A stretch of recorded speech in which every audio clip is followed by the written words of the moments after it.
Hello mga mi! Dahil day off ng aking sisteret, gagala kami today. At syempre, hindi mawawala sa gala namin itong sunflower seed. At dahil ako naman nakaisip ng gala na to, tara, samahan nyo kami pumunta sa mga Tila Cafe and Restaurant na located sa Baras, Rizal.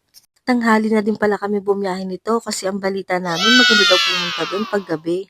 At eto na nga mga mi, hindi ko na rin na-video yung pagbabiyahe namin pero nakarating naman kami na maayos dito sa pinuntahan namin. Eto nga pala yung entrance sa mga Antila Cafe. Kung viewing lang kayo, need nyo magbayad ng 30 pesos per head pero kung dine-in kayo, wala na kayong babayaran. Simula din pala sa main road, may 10 minutes walk pa pero kung may sasakyan kayo, siguro mga 3 minutes andun na kayo. Thank you po.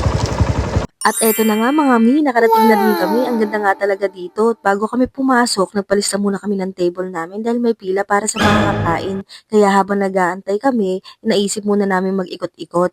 Eto na nga yung pinakahintay ko, mga mi, mag-honest review ako dito sa place nila. Sobrang nagustuhan namin at nakaka-relax pa. Naaliw nga ako dito sa bamboo bridge nila sobrang gandang maglakad dahil doon sa mga pailaw niya. Dahil tinawag na rin kami sa receptionist area para sa table namin, bumalik na rin kami dito para maka-order kami ng pagkain namin. Napansin ko din pala na sobrang pricey pala ng foods nila dito. Eto nga pala in-order namin beef bulalo at buffalo wings. Hindi lang ako nasiyahan dito sa bulalo kasi hindi na siya mainit nung na-serve sa amin. Pero bumawi naman sa halo-halo, mga mi, sobrang sarap talaga niya. 10 out of 10 sa akin to. At ayun na nga, hindi ko na na-video yung paglabas namin sa mga Tila Cafe. Pauwi na rin kami ng bahay. Thank you for watching!